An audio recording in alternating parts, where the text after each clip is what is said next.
Hey guys, so yesterday I did my Boleto Studios review and I got a lot of people asking questions about airbrushing, how to use it, that kind of stuff. So I thought I'd do a Q&A today. I asked on Twitter, Facebook, and Tumblr what concerns and questions you had about airbrushing, so let's answer them real quick. I also wanted to mention to you guys, I know if you watched my Boleto Studios review yesterday, I mentioned in the description that the coupon code that I had actually didn't work for the product I was reviewing, which was kind of weird, but I had emailed them right after I'd put up the video, and it actually will work for this one now.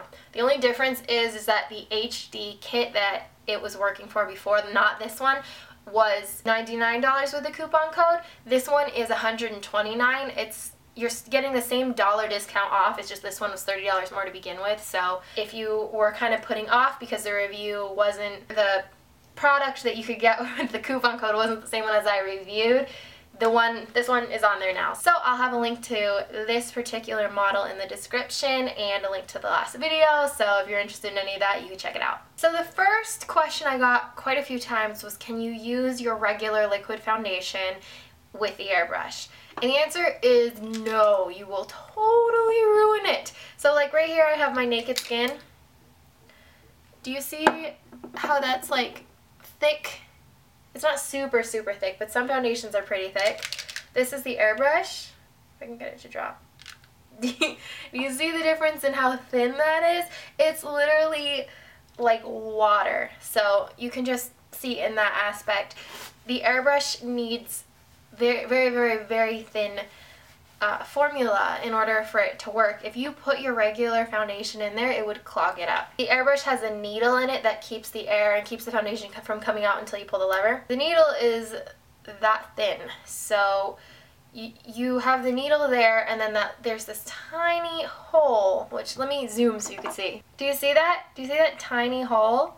That is what the foundation is coming out of. So if you were to put your regular thick foundation in there, it would definitely clog it up. I also got asked if you could use other airbrush foundations in machines like Boleto Studios or Dinair or Luminous.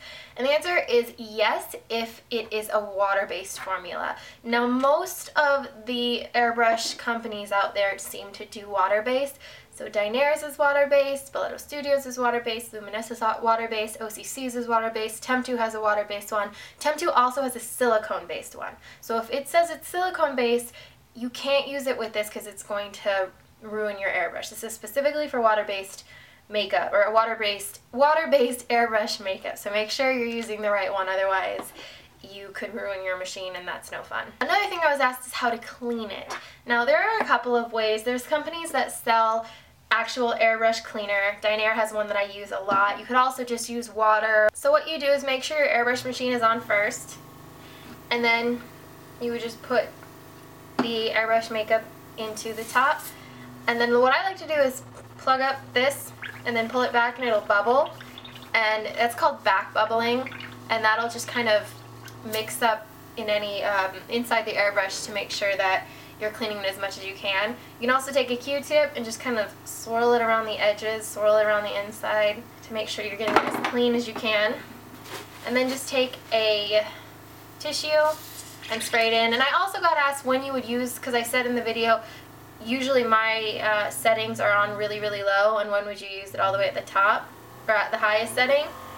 As far as air pressure, this is when, so that it sprays out really quick and you're not sitting here waiting forever. You're going to get all the extra makeup onto your tissue, and then the inside will be clean. You can also leave the solution or water or whatever inside of the airbrush and just let it sit for a little while if you want it to be super clean, but I find using a Q-tip helps to clean it up really quick. The next question is, will it get in your hair or your eyes? And I mentioned this in yesterday's video, but most of the machines that I've talked about have continuous airflow, so this means, show you my tissue, no makeup, if I can hold my tissue, nothing's going to come out. There's air, you can see that much, but nothing is going to come out until I pull on the trigger. And there's no makeup in there right now, so if I put a drop of makeup in, nothing's going to come out until I pull back, and then it comes out. Pull back, pull back, pull back. So The makeup's only going to come out where you tell it to. So if you're pointing the makeup at your hair, it's going to go in your hair. If you're pointing it inside your eye, it's going to go inside your eye. But you can feel where the air is going, so you're going to know exactly where the makeup's going to go. I also got asked what the difference is between regular liquid makeup and airbrush makeup. It can be up to a preference. Personally, I think that airbrush makeup is lighter. It's only a couple of drops of liquid, and I feel like it lasts longer and it's very lightweight. Something that's a big deal for me is I really hate when liquid makeup that I have on feels like it's melting and it feels heavy. I really like having flawless skin without feeling weighed down, and I really get that from airbrush. So I find that it lasts longer, you're using less product on your skin, so your skin is able to breathe, and all around it is good. The one foundation I found that's the closest to airbrush makeup is the Urban Decay Naked Skin, which is why I used that for so long, because every other one I'm like, oh, this feels awful. And the other thing with airbrush is that you don't have to set it. That's actually my next question. How do you know when to set it? How do you set it? Everything like that. So you essentially can treat airbrush like regular foundation. The only difference is how you apply it. So you can apply the primers that you want, the mattifiers, anything that you would use beforehand, you can use that. Then you apply your airbrush foundation, and then you can set it if you want, not set it. I don't set it, I don't need to, but it sets instantly, so my skin instantly feels like, did you just see me slap myself in the face there? It instantly feels like there's nothing on, like it's set. I find, like I said, I don't feel like I need to set it because I feel like it kind of sets itself. But if it's something that you feel like you want to do, or use like a setting spray, anything like that, go for it. My next question is, how does it wear on oily skin, acne, covered skin, uneven textured skin, etc., etc.? This is actually where I love the airbrush the most. So a problem I've had in the past and still kind of have is acne, and I am awful and would always pick at my skin and it'd end up like being scabby, and if you ever have had acne and done that, you know that covering it with foundation is near impossible, and it's just this like awful like huge mark on, it's like a neon sign pointing to your face. It's awful. So the thing with airbrush that's nice is it actually is a lot better because it kind of uses the air to dry out that area a little bit, and then it keeps the foundation on top of any like acne areas like that. Where with a regular foundation, if you're applying it, it's just moving the foundation around and it's not giving it a place to kind of stick. Especially with acne and uneven texture skin, it is 1,000 times better than any liquid foundation I've ever used, and that's simply because of the way that it's applied. You're not using a brush to move the foundation around, it's just going on your skin and setting. As far as oily skin goes, a lot of airbrush makeup that I've used, I know Dynera, Bellotto, and I think Luminous are matte, so they're great for oily skin. If you feel like you need an extra kind of like help, you can always use an oil mattifier, an oil control moisturizer, something like that to kind of help to begin with, and then just apply the foundation because the matte helps a lot. How do you find the right shade? Cool thing about most airbrush kits is they come with about 4 colored foundations. You just choose your shade range, so like light, medium, tan, dark, blah blah blah. Once you figure that out, it's relatively simple. Usually they'll give you, like I said, 4 colors, and you can just test and try them out. Or the really nice thing about getting 4 colors is you can custom make your shade.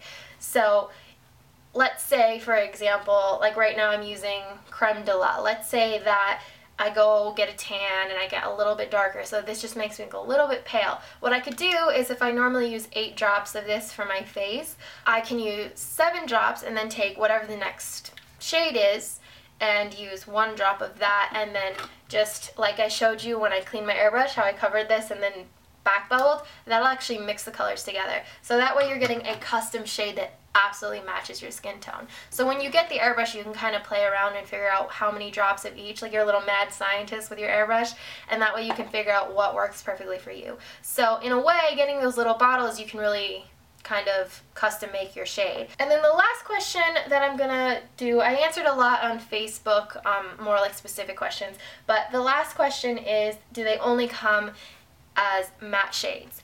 And I mentioned this before, but most of them come specifically matte. But I know Bellotto Studios and 99% sure Dinair has this. They have these things called luster drops, and it's amazing if you don't want your skin to be matte. So like right now I have my Airbrush makeup on and it's completely matte. So if I wanted to add kind of like a dewy glow, turn on my Airbrush, and I would just take literally 1 drop of this stuff. If you use more than that, you end up looking like you just stepped out of a deep fryer and it is not hot. So got that in there. And so I'm just going to put this where I would normally, like where light would hit my skin. So right under the eyes, chin, up the bridge of the nose, a little on the forehead. So you can see that kind of just brought it back and gave a little bit of like a little bit of a sheen without going totally overboard. Now the luster drops set really nicely. When I first got this, I was always afraid to use it because I thought it was just going to leave my face feeling like that like melting feeling, but it actually sets exactly like the rest of it and feels, I can't even feel it on my skin, but it just gives a little bit of that like youthful dewy glow thing back. So if you don't want to do matte, you can use that. It also works really well as like a little bit of a highlight without adding super shimmer overload. If you guys have any other questions I didn't address, feel free to leave a comment below and I'll get to as many as I can. But I hope this was helpful and I'll see you soon. Price on this is $430. And they're going to give it to you guys if you use promo code xSparkage for $99, which is, I was so excited. It's even cheaper than it was on Outlook. It's so cool.